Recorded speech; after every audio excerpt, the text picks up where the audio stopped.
Hey everybody, hope you're doing great. This is a vinyl finds video, but before I get into my vinyl finds, and they're not even technically vinyl finds, they're just records that I purchased online. But very unfortunately, I found out earlier this week that a longtime friend of my channel, Rick Riley, who, as you may remember, he sent me this Alice Cooper album. He sent me a bunch of Alice Cooper live bootleg CDs. But I found out on Facebook, very unfortunately, that he passed away. I believe it was on September 11th. And Rick was somebody that I never met in person, but he was always commenting on my videos. He was commenting on Facebook, any posts that I would make. He would share posts about my book or about my videos.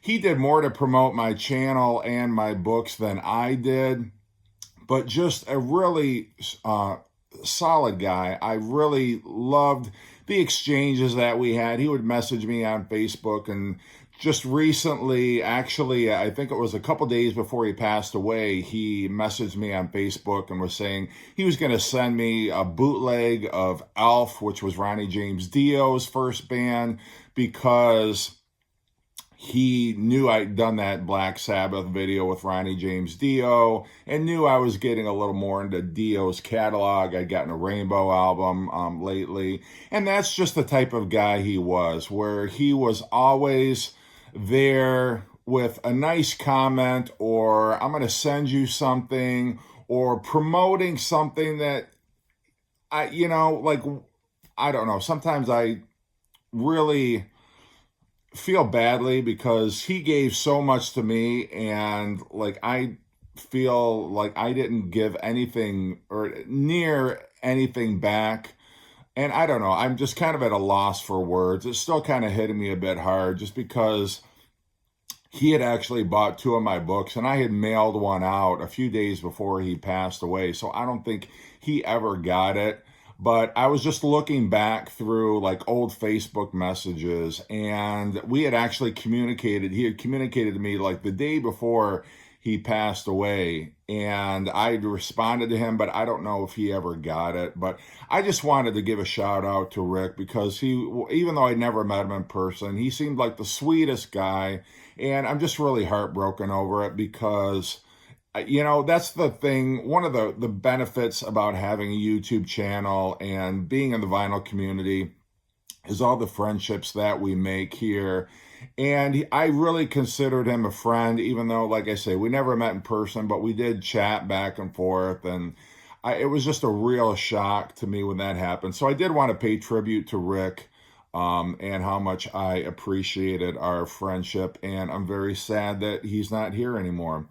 So anyway, my not vinyl finds, like I say, they're just records that I've purchased over, I would say, about the last 2 weeks that I wanted to show. And this is a band that I never thought I would buy anything. I wasn't really a fan of this band when I know they're still around, but back in the 90s, they were part of that grunge movement. But it's Smashing Pumpkins. And this is Gish. This is a reissue. It's got that purple foil cover. But, lately there are certain bands where, back in the 90s, they were all over the radio, and I just got sick of them, and I didn't think I liked them. But I was just listening a bit more to Smashing Pumpkins recently, and it kind of gave me a new appreciation for the quality of their music. And so this album I picked up, and then also probably the album that most people are familiar with, Siamese Dream, which I do love. And I think it was always Billy Corgan's voice that I just couldn't reconcile. I had a hard time getting into Smashing Pumpkins because of that. But now that I'm listening to it, I'm like, I don't know why, it doesn't sound as abrasive as I remember it being back in the day. And I don't know if because enough time's passed and I haven't listened to them for a while, but I do find myself really enjoying both of these. And so I'll probably end up maybe picking up one or two more of their records, because I do find that I actually do like their music. Got some Devo. This is Total Devo, which I think it came out in the late 80s.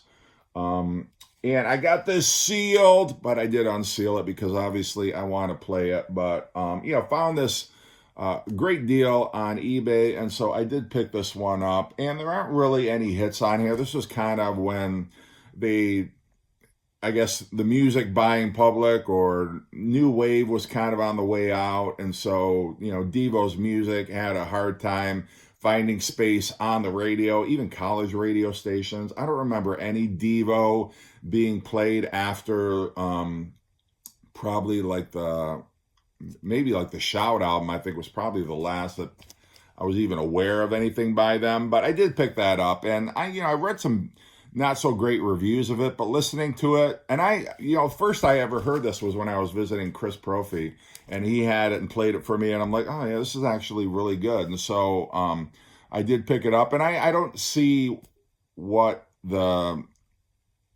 people are knocking it for, because I do actually enjoy it.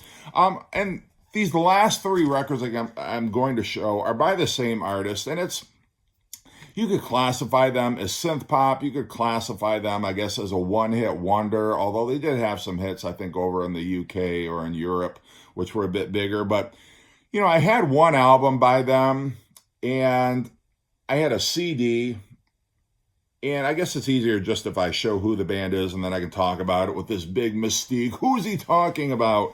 But it's the band Yellow. And this was the CD that I had, but I did pick it up on vinyl. And yeah, they're synth pop.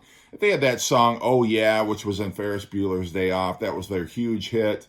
But I wouldn't say it's necessarily representative of the rest of their body of work. And I kind of classify them, if I had to explain who is Yellow.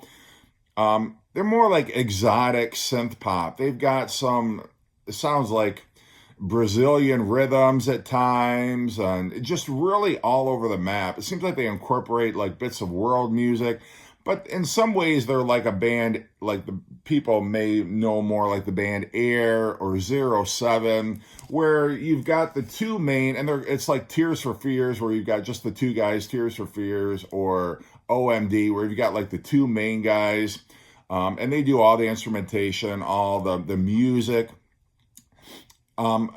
But then they bring like guest vocalists, and this is the comparison I'm making to Air or 07, where they bring like guest vocalists in. They don't actually do the singing. I think they might do some spoken word stuff on these records, but it's really different synth pop. It's not kind of like your middle of the road type of synth pop like Human League, or I'm talking about like popular era Human League, or Pet Shop Boys, whatever you want to call it.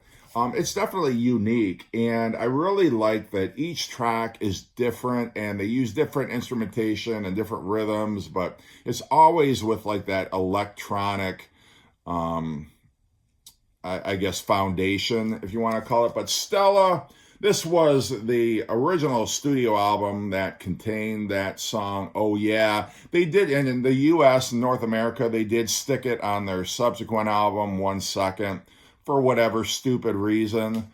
But anyway, picked up this on vinyl.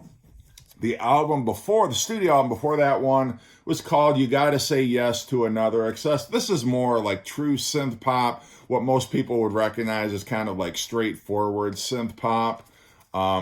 But these are the two main guys right here. They had this guy, and I think after this record, he dropped out of the band. So it just ended up being these two guys right here. And I forget what country they're from. And I feel bad. I don't remember what country they're from, but they're over in Europe somewhere. But this is a great record as well. And then this was 1988 Flag with a hype sticker, still in the shrink. And again, this has got more kind of like Latin rhythms to it. It's like Latin synth pop, I guess, even though they're not from South America. But in any event, I really like Yellow. They're so underrated. I don't see anybody talking about Yellow, but as a huge synth pop fan, I do enjoy their music. So now I've got 4 of their studio albums. maybe the only 4 that I need, but if I find others, I'll probably pick those up as well. So anyway, hope you're doing great. I know this video is kind of bland and maybe a bit of a downer, but I haven't done one in a while, and I did want to kind of put something out there. So I hope you're having a great week, and take care.